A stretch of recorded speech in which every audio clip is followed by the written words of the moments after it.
Hello aspirants, welcome to my YouTube channel. आज के video में हम पढ़ेंगे the great plains of India. The great plains of India कहाँ पे लाई करते हैं? जो गंगा रिवर सिस्टम है उसके आसपास यूपी बिहार का जो एरिया है बहुत ज़्यादा फर्टाइल लैंड है। तो बस हम इन्हीं ग्रेट प्लेन्स के बारे में आज पढ़ेंगे, राइट। तो देखिए, आगे चलने से पहले आपको एक चीज़ बताना चाहूँगी। हम एक्चुअल में पढ़ रहे हैं फिजियोग्राफी ऑफ इंडिया। डेफिनेशन क्या है हम पढ़ चुके हैं। हमने फिजियोग्राफिक डिवीजन किया था जिसे हमने इंडिया को 5 पार्ट्स में डिवाइड किया था। फर्स्ट था the Himalayan range of mountains या फिर द हिमालयाज कह लीजिए, ये हम पढ़ चुके हैं सेपरेट वीडियो में। इसके बाद द पेनिनसुलर प्लेटू, ये भी हम काफ़ी अच्छे से पढ़ चुके हैं। इसमें हमने eastern Ghat, western Ghat, plateaus, hill ranges of peninsular India जैसे कि सतपुड़ा है, विंध्यान है, ये सब भी हम पढ़ चुके हैं। अरावली रेंज है, ये भी पढ़ चुके हैं, राइट। तो आज हम पढ़ रहे हैं the great plains of India. मतलब हम फिजियोग्राफी ऑफ इंडिया ही कर रहे हैं, बट हर एक पार्ट को हम एक वीडियो में कवर कर रहे हैं, अदरवाइज वीडियो बहुत लंबी हो जाएगी। हिमालयाज एंड प्लेटूज हम पढ़ चुके हैं। आज का हमारा जो कंटेंट है वो, या फिर कह लीजिए जो वीडियो है, वो सोनली डील करती है with the great plains of India, right. आप लोगों से रिक्वेस्ट है कि जल्दी से अपना पेपर पेन उठा लीजिए और नोट्स अपने मेंटेन करना स्टार्ट कीजिए, बिकॉज एक बार नोट्स बन जाते हैं फिर उसके बाद किसी भी एग्जाम के लिए नोट्स की टेंशन आपको इंडियन ज्योग्राफी की नहीं रहेगी, राइट। तो हमारा टॉपिक है the great plains of India. अब ग्रेट प्लेन्स ऑफ इंडिया सबसे पहले तो आते कहाँ पे हैं, इंडिया में कहाँ जैसे लाई करते हैं, ये पता होना चाहिए, right. To the south of Himalayas and to the north of peninsula. South of Himalayas का मतलब है कि हिमालयाज के नीचे, हिमालयाज के दक्षिणी दिशा में, और पेनिनसुला जो हमारा है उसके नॉर्थ यानी ऊपर, जो हम कहते हैं ना उत्तर की दिशा में, ठीक है। डायरेक्शंस हम प्रीवियस वीडियोस में पढ़ चुके हैं। हर वीडियो में मैंने आपको डायरेक्शन के बारे में बताया है, तो आज से मैं डायरेक्शन के बारे में तो एटलीस्ट डिस्कस नहीं करूंगी, ठीक है। हिमालयाज के साउथ में, पेनिनसुला के नॉर्थ में लाई करता है the great plains, right. Total length, अब टोटल लेंथ किसकी लेंथ, जो ग्रेट प्लेन्स हैं यहाँ से लेकर यहाँ तक, इनकी टोटल लेंथ कितनी है, तो वो है 2400 किलोमीटर के आसपास। विड्थ कितनी है, 150 से 300, यानी 150 से 300 किलोमीटर के बीच में। अब कहीं पे ज़्यादा हो सकती है, कहीं पे कम हो सकती है, वो डिपेंड करता है एरिया पे। तो यहाँ पे इन्होंने अप्रॉक्सीमेट सा दिया होता है, ठीक है। अब आपको यहाँ पे ये ऑरेंज से कलर का दिख रहा होगा, डेजर्ट लिखा है मैंने, है ना। तो डेजर्ट यहाँ पे क्यों लिखा है, देखिए ये राजस्थान वाला एरिया है, तो राजस्थान वाला एरिया का जो बिल्कुल वेस्टर्न पार्ट है, जो पाकिस्तान के साथ लगता है, वहाँ पे डेजर्ट आता है, ठीक है। तो ये बुक्स में नहीं था, बट ये जनरल सी चीज़ है, तो मैंने यहाँ पे इनकॉर्पोरेट कर दी है, ठीक है। नेक्स्ट आता है formed by depositional work of 3 major rivers, Indus, Ganga and Brahmaputra. अब इसका मतलब क्या है, देखिए ये नदियाँ अपने साथ क्या लाती हैं, इंडस हो गई, सिंधु नदी का थोड़ा पाकिस्तान में ही इन्फ्लुएंस है, इंडिया में तो है नहीं, जम्मू कश्मीर में ही बहती है। गंगा आपको पता है यूपी, बिहार, वेस्ट बंगाल यहाँ बहती है। ब्रह्मपुत्र आपको पता है अरुणाचल प्रदेश के पास बहती है। ये 3 नदियाँ क्या करती हैं, अपने साथ मिट्टी लेकर आती है और उसको फिर जब प्लेन एरिया में आती है तो वहाँ आसपास फैला देती है। अब बार बार ऐसा करती है, तो इसीलिए यहाँ की जो मिट्टी होती है that is called very much fertile. यहाँ की जो सॉइल होती है वो बहुत ज़्यादा उपजाऊ होती है, ठीक है। एल्यूवियल सॉइल इसको बोलते हैं, बहुत ज़्यादा उपजाऊ ये होती है। Also called Indo Gangetic plain, या इसको इंडो गैंगेटिक प्लेन भी बोलते हैं। जो द ग्रेट प्लेन्स हम जिसे कह रहे हैं, इसे इंडो गैंगेटिक प्लेन्स भी बोलते हैं। Its western portion is occupied by desert. जो इसका वेस्टर्न पोर्शन है, देखिए यहाँ पे डेजर्ट है, ठीक है। तो देखिए नोट्स साथ साथ में मेंटेन करते रहिए। मैंने काफ़ी ज़्यादा अच्छी, मतलब काफ़ी ज़्यादा जगह से चीज़ें कलेक्ट करने की कोशिश की है, फैक्ट्स ऑनली, क्योंकि आपको पता है थ्योरेटिकल पार्ट वो तो नहीं हम यहाँ पे ज़्यादा डिस्कस करते हैं, बट जो फैक्चुअल डेटा है वो मैं कोशिश करती हूँ कि सारा से सारा कवर हो जाए, सो दैट आपको आगे इधर उधर ना भटकना पड़े। एक बार नोट्स बन गए तो बन गए, फिर थोड़ी बहुत एडिटिंग करंट अफेयर्स के हिसाब से इसमें कर ली। अब एल्यूवियल टाइप्स, यानी जो यहाँ पे मिट्टी पाई जाती है वो भी 2 तरह की होती हैं, ठीक है। बहुत ज़्यादा इंपॉर्टेंट है ये, एक है भांगर, एक है खादर। एक को बोलते हैं ओल्ड एल्यूवियम, एक को बोलते हैं न्यू एल्यूवियम। अब याद कैसे करना है, मैं आपको अपने ट्रिक बताती हूँ, आपको अच्छी लगे तो आप भी उस ट्रिक से याद कर लेना। भांगर, खादर हम याद कर लेते हैं, ओल्ड एल्यूवियम, न्यू एल्यूवियम हम याद कर लेते हैं। कन्फ्यूजन नहीं होता है कौन सा ओल्ड है कौन सा न्यू है। तो भांगर मतलब भंगार, भंगार वाला आता है ना, सामान लेकर जाता है, तो भंगार में हम क्या सामान देते हैं, पुराना सामान देते हैं। मतलब भंगार, मतलब भांगर जो है वो ओल्ड एल्यूवियम है, और जो बच गया खादर वो न्यू एल्यूवियम है, ठीक है। अब इन दोनों के बारे में कुछ इंपॉर्टेंट पॉइंट्स पढ़ लेते हैं। फर्स्ट है found away from the river, जो नदियाँ होती हैं उससे दूर पाई जाती है। ऑब्वियसली नदी के पास तो आपको बिल्कुल फर्टाइल लैंड मिलेगी ना, जो नदी है, नदियाँ हैं या पानी वाली बॉडीज़ होती हैं, उससे दूर ही मिलेगा आपको भंगार या ओल्ड एल्यूवियम, ठीक है। लेस फर्टाइल, अब नदियों से दूर है, पानी पहुंचता नहीं है, कब की मिट्टी पड़ी हुई है, सूखी है, लेस फर्टाइल होगी, कम उपजाऊ होगी। कंटेन्स कैल्केरियस डिपॉजिट्स कॉल्ड कंकर, इसमें कैल्शेरियस या कैल्केरियस कैल्शियम वाले डिपॉजिट्स होते हैं जिनको बोलते हैं कंकर, कंकड़ पत्थर बोलते हैं ना, वो होते हैं इस सॉइल में। आप खुद सोचिए जहाँ पे कंकड़ पत्थर होंगे वहाँ पे कैसे आप किसी चीज़ को उगा सकते हो, कैसे वो चीज़ उपजाऊ होगी, right. These are low plains, ये लो प्लेन्स होते हैं, ठीक है। मतलब लो प्लेन्स आप समझते हैं, कम इनकी हाइट होती है। नाउ खादर, अब खादर क्या होते हैं, हमने ओल्ड एल्यूवियम याद कर लिया, भंगार को बोलते हैं, अब खादर हो गया न्यू एल्यूवियम, ठीक है। Found near the river basin, new alluvium मतलब बहुत ज़्यादा फर्टाइल होती है, ये आपको नदियों के पास मिलेगी यहाँ, या फिर जहाँ पे वाटर बॉडीज़ हैं उसके पास में मिलेगी। वेरी फर्टाइल, बहुत ज़्यादा उपजाऊ होती है ये। फाइन ग्रेन, बिल्कुल मिट्टी इसकी पतली पतली होती है, तभी तो ये उपजाऊ है ना। कंकड़ पत्थर कुछ नहीं होते यहाँ पे। नेक्स्ट है the deposit of fresh alluvium every year bought by the Himalayas makes this belt.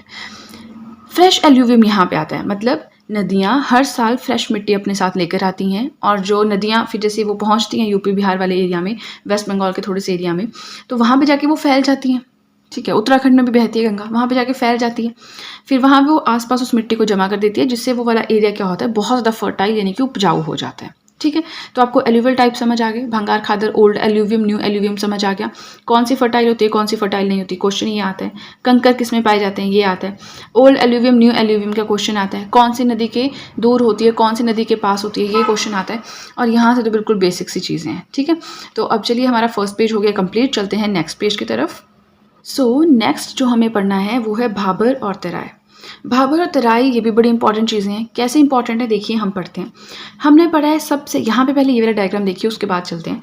Shivaliks होती हैं, हमने द हिमालयास पढ़ा था, ठीक है। अब थोड़ा रिकॉल करने की कोशिश करो, आपको चीज़ों को जोड़ जोड़ के पढ़ना है तभी समझ आएगा। ये सब हम बाद में पढ़ेंगे, ये हम पहले पढ़ेंगे डायग्राम। हमने हिमालयास के बारे में पढ़ा था, हमने पढ़ा था कि हिमालयास को हम 3 माउंटेन रेंजेस में डिवाइड करते हैं। सबसे ऊपर द ग्रेटर हिमालयाज आते हैं, फिर मिडिल हिमालयाज या लेसर हिमालयाज आते हैं, और सबसे नीचे शिवालिक्स आते हैं। तो यहाँ पे हम सिर्फ शिवालिक्स की बात करेंगे। जो ये तीसरी रेंज होती है शिवालिक, इसके नीचे आता है भाबर, फिर आता है तराई। मतलब शिवालिक के नीचे भाबर आता है, फिर आता है तराई, ठीक है। अब भाबर क्या होता है उसके बारे में देख लेते हैं, फिर हम तराई के बारे में पढ़ेंगे। भाबर जो है long narrow plain along the foothills. Shivalik के नीचे बहुत ही लंबा, नैरो मतलब क्या, पतली पतली सी एक लेयर है ये, ठीक है, मिट्टी की पतली सी लेयर है। पेबल स्टडेड जोन, ये जो लेयर होती है इसमें काफ़ी ज़्यादा पत्थर होंगे, कंकड़ होंगे। 9 to 6 किलोमीटर्स वाइड, 9 से 16 किलोमीटर होगी, कहीं कहीं पे 9 होगी, कहीं कहीं पे 12 हो जाएगी, कहीं कहीं पे 15 हो जाएगी, तो 9 से 16 किलोमीटर ही रहती है इसकी विड्थ। अनसूटेबल फॉर एग्रीकल्चर, यहाँ पे आप खेती बाड़ी नहीं कर सकते, उसके लिए अनसूटेबल है, अनफिट है। क्यों है, क्योंकि यहाँ पे पत्थर है, ठीक है। स्ट्रीम्स रीअपियर हेयर, ये कंसेप्ट हम बाद में पढ़ेंगे जब यहाँ पे, इस लाइन को आप छोड़ दीजिए। फिर हम चलते हैं तराई की तरफ। शिवालिक्स हमने पढ़ लिया, भाबर हमने पढ़ लिया, अब हम पढ़ेंगे तराई क्या होता है, ठीक है। ब्रॉड, ब्रॉड मतलब चौड़ा, बहुत ज़्यादा चौड़ा। Broad long zone south of Bhabar plain, Bhabar के साउथ में यानी भाबर के नीचे वाली या दक्षिण दिशा में आता है हमारा तराई। ये बहुत चौड़ा एक लंबा जोन होता है। Damp area covered with dense forest, यहाँ पे बहुत नमी होती है, घने जंगल होते हैं। लेकिन भाबर में क्या होता है, पत्थर होंगे, पेबल्स होंगे, है ना। यहाँ पे क्या होगा, डैम्प एरिया है, डेंस फॉरेस्ट है। 20 से 30 किलोमीटर इनकी विड्थ है। इसकी विड्थ कितनी है, 9 से 16, इसकी है 20 से 30 किलोमीटर, तभी इसको ब्रॉड जोन कहा है और इसको नैरो जोन कहा है। Suitable for agriculture, forest area है, नमी है, तो ऑब्वियसली यहाँ पे खेती बाड़ी की जा सकती है, right. Now streams disappear here, यहाँ पे आके नदियाँ गायब हो जाती हैं, ठीक है, और यहाँ पे आके स्ट्रीम्स रीअपियर हो जाती हैं। अब ये कैसे होता है, देखिए, कहीं पे पानी है, नदी वहाँ पे मिली और कहते हैं ना फिर नदी गायब हो गई। उसके बाद बीच से कहीं से भाबर प्लेन में, क्योंकि वहाँ पे सूखा है, पत्थर है, तो एकदम हर कहीं से नदी जो है वो अपीयर हो जाती है। क्योंकि जो पानी यहाँ पे ज़मीन में निकल मतलब अंदर रस गया, वो बाहर भी तो कहीं से निकलेगा, ठीक है। ज़्यादा समझने की ज़रूरत नहीं है। तराई में क्या होता है, स्ट्रीम्स गायब हो जाती हैं। ऐसे याद रखना आपने, जैसे मैंने तो ऐसे याद रखा है कि डैम फॉरेस्ट है, वहाँ ज़्यादा पानी होगा, वहाँ पर नदी मिलेगी और गायब हो गई, उसमें समा गई ना उस दूसरी वाटर बॉडी में। भाबर में क्या होता है, स्ट्रीम्स फिर से निकल आती हैं। तो इस तरह से आप अपने अपने हिसाब से याद रख सकते हैं, बट ये बहुत ज़्यादा इंपॉर्टेंट पॉइंट है, एक एग्रीकल्चर वाला इंपॉर्टेंट पॉइंट है और एक ये डायग्राम में इंपॉर्टेंट है, ठीक है। नेक्स्ट आता है sub divisions of the great plains. हमने सब डिवीजन किसका पढ़ा था पहले, हिमालयाज़ का पढ़ा था, सब डिवीज़न कह लीजिए या डिवीज़न कह लीजिए, ग्रेटर हिमालयाज़ पढ़ा था, मिडल और लेसर हिमालयाज़ पढ़ा था, शिवालिक्स पढ़ा था। सो वो हमने काफ़ी अच्छे से कवर किया था। आपसे फिर से रिक्वेस्ट करूँगी, अपना पेपर पेन साथ में रखिए, नोट्स मेंटेन करते रहिए। एक बार नोट्स बन गए तो उसके बाद आपको टेंशन ही नहीं रहेगी इंडियन ज्योग्राफी कहाँ से पढ़ना है। अदरवाइज़ हर बार जब कोई एग्जाम आएगा, हर बार आपको किसी ना किसी का यूट्यूब चैनल खोजना पड़ेगा, वहाँ पे फिर नोट्स ढूंढने पड़ेंगे, प्लेलिस्ट ढूंढनी पड़ेगी, फिर से पढ़ना पड़ेगा। ठीक है, सो हम पढ़ रहे थे sub division of the great plains. ठीक है, तो फर्स्ट है द राजस्थान प्लेन्स। 4 इसमें आएंगे, बहुत अच्छे से हम पढ़ लेंगे, ज़्यादा इसमें है नहीं कुछ पढ़ने के लिए। एक बार पढ़ लिया तो दूसरी बार आप भूलेंगे ही नहीं, और कहीं नोट्स बना लिए, उसे 2-3 बार रिवाइज कर लिया and that's it. The Rajasthan plains मतलब ऑब्वियसली राजस्थान स्टेट में होगा, तो स्टेट दिखाने की तो आई डोंट थिंक आपको ज़रूरत है, आपको मैप का पता है ना। तो जो राजस्थान प्लेन्स हैं इन्हें थार भी कहा जाता है, थार डेजर्ट, या फिर द ग्रेट इंडियन डेजर्ट भी कहा जाता है, क्योंकि जो मरुस्थल है वो तो यहीं पे है राजस्थान में, और तो कहीं है नहीं इंडिया में। Western most region of the great Indian plain, जो ग्रेट इंडियन प्लेन है उसका सबसे वेस्टर्न मोस्ट रीजन नहीं आपको ध्यान में, तो मैंने स्टार्टिंग में एक आपको मैप बताया था, उसमें मैंने आपको बताया था कि ये डेजर्ट है ना, तो बस उसी के बारे में पढ़ रहे हैं। Luni only south west flowing river of the region. Luni इकलौती ऐसी नदी है जो साउथ वेस्ट डायरेक्शन में बहती है, मतलब दक्षिण पश्चिमी दिशा की ओर बहती है। ठीक है, अंडुलेटिंग प्लेन, अंडुलेटिंग प्लेन का मतलब होता है कि वेव्स की तरह प्लेन है, इस तरह से प्लेन है यहाँ पे। ठीक है, वेव्स की तरह मतलब आप खुद इमेजिन करिए, आप डेजर्ट में हैं तो वहाँ पे क्या छोटी छोटी पहाड़ियाँ लगती हैं हमें रेत की, बहुत दूर तक, है ना। फिर है मरुस्थली, मरुस्थली भी बोलते हैं इसको, जैसे मैंने अभी यूज़ किया वर्ड मरुस्थल, तो वो भी बोलते हैं। सेलाइन लेक्स, यहाँ पे नमकीन पानी की आपको लेक्स मिलेंगी, झीलें मिलेंगी। कौन कौन सी हैं? डिडवाना है, कुचमन है, सांभर है, तो ये सब क्या है? सेलाइन वाटर लेक्स हैं, या नमकीन पानी के, खारे पानी के आप कह लीजिए जिसे लेक्स हैं। ठीक है, तो हमने फर्स्ट सब डिवीजन पढ़ा, क्या पढ़ा? द राजस्थान प्लेन्स के बारे में काफ़ी अच्छे से पढ़ लिया। इंपॉर्टेंट पॉइंट्स हैं, बेसिक पॉइंट्स हैं, आप लिख सकते हैं अपने नोट्स में। और इसके अलावा हमने भाबर और तिराई के बारे में पढ़ लिया, राइट। अब चलिए चलते हैं नेक्स्ट पेज की तरफ। सो नेक्स्ट जो आता है वो है द पंजाब हरियाणा प्लेन्स। ठीक है, बहुत ज़्यादा इंपॉर्टेंट है। सो पंजाब हरियाणा प्लेन्स कहाँ से कहाँ तक चलते हैं? अब इन प्लेन्स के ईस्ट में आती है यमुना नदी, ठीक है, और वेस्ट में आता है पंजाब। यमुना नदी कौन से स्टेट में बहती है? हरियाणा में बहती है, हिमाचल में भी बहती है, बट हम हरियाणा के लिए इसको ज़्यादा ध्यान में रखते हैं क्योंकि ज़्यादातर ये हरियाणा में ही है, हिमाचल में तो बहुत ही कम बहती है ना। तो पंजाब हरियाणा प्लेन्स, यमुना नदी इसके पूर्व में आती है और पंजाब स्टेट इसके वेस्ट में आता है। ठीक है, तो अब हम पहले थोड़ा सा पंजाब प्लेन्स के बारे में पढ़ लेते हैं। Punjab plains formed by 5 important rivers of Indus system. जो इंडस रिवर सिस्टम है या फिर जो सिंधु नदी वाला सिस्टम है, सिंधु नदी है, उसकी 5 इंपॉर्टेंट नदियों या 5 इंपॉर्टेंट ट्रिब्यूटरीज से मिलकर बनता है पंजाब प्लेन। ठीक है, वो 5 कौन कौन सी नदियाँ मुझे बताइए जल्दी से।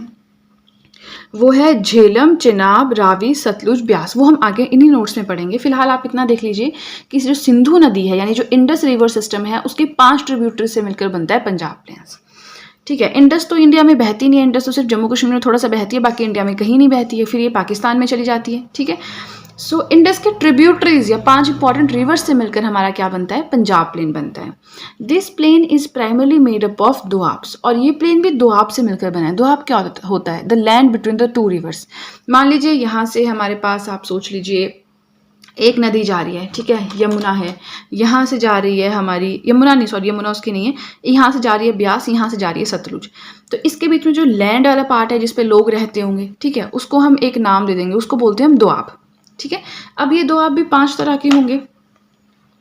अब आप देख रहे होंगे north to south doab, north से साउथ की तरफ, उत्तर से दक्षिण की तरफ ये किस तरह से चलते हैं? बिस्ट दोआब। ब्यास और सतलुज के बीच का जो लैंड वाला पार्ट है उसे कहते हैं बिस्ट दोआब। कैसे याद रखना है? बिस्ट, ब्यास, सतलुज। बारी दोआब, ब्यास एंड रावी के बीच में। रचना दोआब, रावी एंड चिनाब, रावी एंड चिनाब के बीच में। छज दोआब, चिनाब और झेलम के बीच में। सिंध सागर दोआब, झेलम और इंडस के बीच में। ठीक है, तो ये 5 दोआब्स हो गए, इनको आप नाम से याद रखिएगा। और नॉर्थ टू साउथ दोआब हैं, इनके नाम से आपको ये याद हो जाएंगे, तो इनको इतना ध्यान रखने की जरूरत ही नहीं है। नेक्स्ट आता है पंजाब। वो जो मैं आपसे बात कर रही थी ना कि कौन सी 5 रिवर से मिलकर बना है, तो वो 5 रिवर्स आ गई। अब यहाँ पे देखिए, पंजाब को द लैंड ऑफ 5 वाटर्स भी बोलते हैं, 5 नदियों की लैंड भी बोलते हैं। ठीक है, हिंदी में आई डोंट नो एग्जैक्टली क्या कहते हैं, but the land of 5 waters बोलते हैं। झेलम, चिनाब, रावी, सतलुज, ब्यास, ये 5 नदियों से मिलकर जो है यहाँ पे दोआब बनते हैं। ठीक है, now the eastern boundary of this plain is marked by Delhi Aravalli ridge. जो बिल्कुल ईस्टर्न मोस्ट बाउंड्री है ना इस प्लेन की, वहाँ पे आता है दिल्ली अरावली रिज। ये इंपॉर्टेंट क्वेश्चन है, आपने ध्यान में रखना है। टोटल एरिया, अब हम बात कर रहे हैं पंजाब हरियाणा प्लेन्स पे आ गए हम वापस। टोटल एरिया इसके अंडर आता है 1.75 lakh square kilometre. Average elevation आता है 250 मीटर के आसपास। And the only river between Yamuna and Sutlej, Yamuna और सतलुज के बीच में जो इकलौती रिवर आती है उसे कहते हैं घाघर। घाघर नाम है उस नदी का, और घाघर जो है that is also considered successor of Saraswati river. Present day में सरस्वती नदी की सक्सेसर माना जाता है घग्गर नदी को। ठीक है, आप ध्यान दीजिए, प्रेजेंट डे में हम क्या पढ़ते हैं कि कहीं पे सरस्वती नदी है, नहीं पढ़ते हैं, बट उसकी सक्सेसर माना जाता है, उसका वंशज माना जाता है घग्गर रिवर को, राइट। तो ये हमने पढ़ लिया पंजाब हरियाणा प्लेन्स के बारे में। कुछ हार्ड है इसमें, कुछ टफ है? नहीं, बिल्कुल भी नहीं, बिल्कुल सिंपल चीज़ें। तो ये भी हमारा हो गया कंप्लीट। अब चलिए चलते हैं नेक्स्ट पेज की तरफ। नेक्स्ट आता है नंबर 3, द गंगा प्लेन। देखिए हम पढ़ क्या रहे हैं, हम पढ़ रहे हैं sub division of the great plains of India, जिसमें हमने फर्स्ट पढ़ा था द राजस्थान प्लेन्स के बारे में, सेकंड पढ़ा द पंजाब हरियाणा प्लेन्स के बारे में। इसमें टोटल 4 सब डिवीजन है। अब हम थर्ड पे पहुंच चुके हैं जो कि है the Ganga plain. Very important, यहाँ से तो हमेशा क्वेश्चन बनता ही बनता है।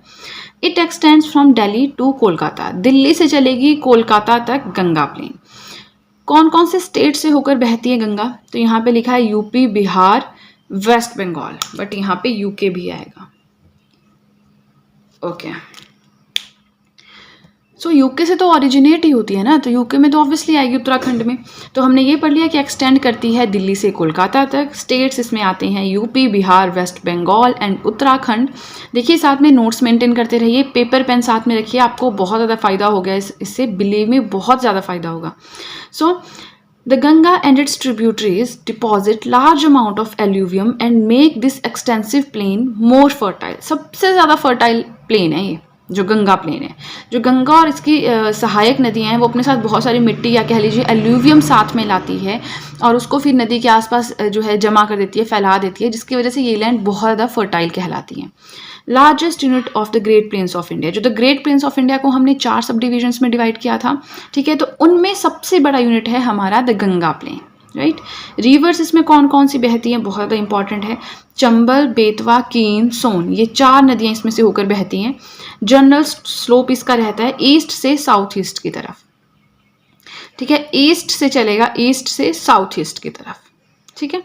एंड जनरल स्लोप आपने याद रखना है। उसके बाद आता है, ये भी बहुत ज़्यादा इंपॉर्टेंट है, रिवर्स, जो इसमें नदियाँ आती हैं, they keep on shifting their courses making this area prone to the frequent floods. नदियाँ अपना जो रास्ता है वो बार बार बदलती रहती हैं इस एरिया में, जिसकी वजह से यहाँ पे फ्लड्स आते रहते हैं, ठीक है। लोगों का रहने का जो भी उन्होंने घर वगैरह बनाया तो काफ़ी ज़्यादा नुकसान उनको होता रहता है, ठीक है। इसी से रिगार्डिंग इन्होंने एक नदी का एग्जाम्पल दिया है, कोसी जो है that is called sorrow of Bihar. उसका भी यही रहता था कि वो हमेशा कोर्स अपना बदलती रहती थी, बट बाद में इसके ऊपर एक डैम बन गया और उसके बाद से फिर इसका ये लोगों का जो दुख था बिहार का, जो सॉरो ऑफ बिहार था, ये थोड़ा प्लेजर ऑफ बिहार में चेंज हो गया, राइट। सो गंगा प्लेन्स के बारे में हमने पढ़ लिया। अगर आप साथ साथ में नोट्स बना रहे हैं आपको काफ़ी ज़्यादा फायदा हो जाएगा इससे, ठीक है। Last but not the list हमारे पास आता है द ब्रह्मपुत्रा प्लेन, ठीक है। तो ब्रह्मपुत्रा नदी बहती कहाँ पे है? अरुणाचल प्रदेश में बहती है, ठीक है। So low level plain formed by Brahmaputra river system, मतलब कि जो ब्रह्मपुत्र के आसपास का जो प्लेन एरिया है उसको नाम दे दिया हमने Brahmaputra plain. Also called Assam valley और असम प्लेन, इसको असम वैली भी बोलते हैं, असम प्लेन भी बोलते हैं। अब आप सोच रहे हो कि जब बहती अरुणाचल प्रदेश में असम के नाम से क्यों फेमस है? देखिए वहाँ पे अरुणाचल प्रदेश से ही एंटर करती है हमारे इंडिया में, बट मैक्सिमम ये असम में बहती है, तो मे बी ये इनका रीज़न रहता होगा, है ना। तो अब मान लीजिए ये हमारा ब्रह्मपुत्रा प्लेन है फॉर एग्जाम्पल, तो जो इसकी ईस्टर्न बाउंड्री है वहाँ पर आती है पूर्वांचल हिल्स, और जो इसकी वेस्टर्न बाउंड्री उसमें आता है Indo Bangladesh border and lower Ganga plain. Western यानी इसका जो वेस्ट को हम कहते हैं पश्चिमी दिशा में आता है इसके गंगा प्लेन्स और इंडिया और बांग्लादेश का बॉर्डर, ठीक है। ब्रह्मपुत्रा प्लेन हो गया, चारों प्लेन्स हमारे कंप्लीट हो गए। तो आई होप मैंने आपको जो भी पढ़ाया आपको अच्छे से समझ आया हो। इसी के साथ आपको एक चीज़ और बताना चाहूँगी, पॉलिटी हैंड रिटन नोट्स की सीरीज़ मैंने कंप्लीट कर ली है, उसका लिंक मैंने डिस्क्रिप्शन बॉक्स में दिया है, आप चाहें तो देख सकते हैं। इंटरनेशनल ऑर्गेनाइजेशन जैसे कि WTO है, ILO है, वर्ल्ड हेल्थ ऑर्गेनाइजेशन है, इनके बारे में मैं कुछ ऑर्गेनाइजेशंस के बारे में पढ़ा चुकी हूँ, उसकी प्लेलिस्ट का लिंक भी डिस्क्रिप्शन बॉक्स में दिया है, चाहे तो आप उसे भी देख सकते हैं, नॉलेज गेन कर सकते हैं। इसके अलावा जो नेशनल मूवमेंट्स हैं उनके बारे में पढ़ा चुकी हूँ, उसका लिंक डिस्क्रिप्शन बॉक्स में दिया है। प्लस ये जो हमारे इंडियन ज्योग्राफी की 110 नोट्स की सीरीज़ है, ये अभी स्टार्ट हुई है, ये 5th लेक्चर होगा आई बिलीव इस सीरीज़ का। तो आप चाहें तो पुराने वाले जो भी वीडियो लेक्चर्स हैं उनको देख सकते हैं, उससे काफ़ी ज़्यादा उनको आपको हेल्प होगी, नोट्स बनाने में हेल्प होगी, पढ़ने में समझने में हेल्प होगी। मैंने कोशिश की है कि मैं अच्छे से अच्छे तरीके से समझा पाऊँ, रेस्ट तो आप पे डिपेंड करता है। एंड मुझे कमेंट सेक्शन में ज़रूर बताइएगा आपको वीडियो कैसी लगी, और अगर आपको वीडियो अच्छी लगी है तो चैनल को ज़रूर सब्सक्राइब करें, बेल आइकन को प्रेस करें, वीडियो को लाइक करें, वीडियो का लिंक शेयर करें अपने फ्रेंड्स के साथ। And that's it guys, see you soon.